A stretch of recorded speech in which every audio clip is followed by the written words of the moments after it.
The one thing I am looking for is JJ McCarthy in this game. I don't think he played at all against Penn State because of the nature of the game, and it was a little bit closer, and maybe they didn't want to expose him to that. I think that he plays in this game. I think Michigan needs to use all of their weapons. I think he's one of them. He just needs to keep the ball off the ground. But are you expecting him to play as much as he does, or even maybe a little bit more in this one? I think the game situation will dictate it for sure, but he will certainly play. And if you look at the team that Michigan has this year, this entire season was really about, can Jim Harbaugh win enough games to save his job? Because they have had when at Michigan it is athletically obviously at an elite level as an athletic department, but there's a certain culture there academically. If you're not a Michigan fan, you refer to it as elitism. But there is a certain culture there academically that you have to fit into. If you look at Harbaugh's 2017 recruiting class, that was, I think, the number 4 class in the country. It was just decimated by attrition, guys who could not fit into the campus culture at Michigan and left.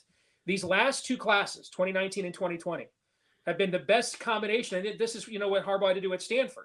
Very similar. It was the best combination of campus fit and overall talent that he has recruited in back-to-back classes. But a lot of these are young guys. Nobody knew what a David Ojabo was at the start of the year. Now he's, on number 10 on Mel Kiper's big board. And so I think this year was about, can Harbaugh win enough games to get to next year when guys like JJ McCarthy, Donovan Edwards, Andrell Anthony, some guys, AJ Henning, some guys that have flashed here and there, that they're not your typical over the last decade or so, Michigan skill level player. This is a different level of skill level talent. Can he win enough games to get to those guys? And lo and behold, they ended up going 10-1, way beyond anybody's expectations.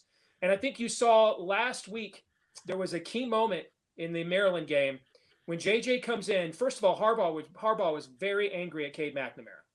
They have been all over him all year long about his low release point. Basically, he has a John Navarre release point, if you remember back that far, but he ain't 6'5" like John Navarre. Okay, he's 6'1". Okay, and it's one thing to have athletic defensive players batting balls down the line. It's another thing when you're throwing him into the back of your own team's helmets. And Harbaugh benched him for a series. Had not really done that much of this year. There's always been a plan with JJ when he would play. There's never been, hey, we got to send a message to Cade. They benched him. Harbaugh really gave it to him on the sidelines for throwing sidearm and losing his mechanics. They put JJ in and let him run an entire series, and he leads them right down the field for a touchdown. And when they get to the goal line, he actually, even though we're running a check with me system like a lot of the spread teams are these days, he actually checked out of the play that was called and went to an audible and ended up getting a touchdown on that play. That's just kind of one of those, all right, maybe the kid is ready now kind of moments. And I give Harbaugh credit. It would have been very tempting to play JJ right away. And if you go 7-5, that's kind of your get out of jail free card. Yeah, we went 7-5, but we had the freshman 5-star and we got him ready and he's ready for he didn't do that. He didn't risk, serving a wine before it's time. And Cade McNamara, even though his development this year has been slow, he has really come on in the last few weeks. I think that's not a coincidence that it's kind of emerged alongside of JJ's emergence too. But I agree with you that you're going to see him on Saturday. How much, I don't know.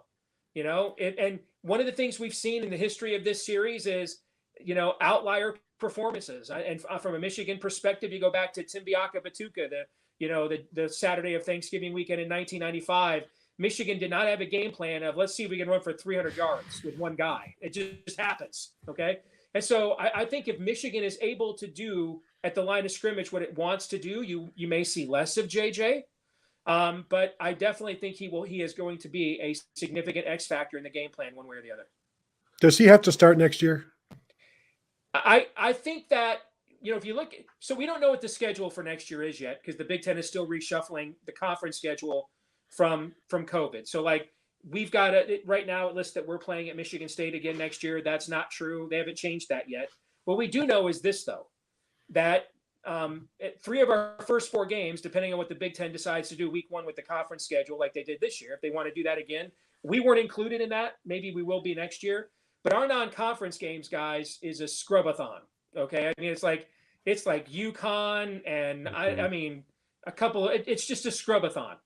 That would be the perfect opportunity to hand the reins over to JJ McCarthy and let him, develop. Well, I don't need to say confidence. If you've interviewed JJ McCarthy or watched him for 10 seconds, he ain't lacking confidence. Okay.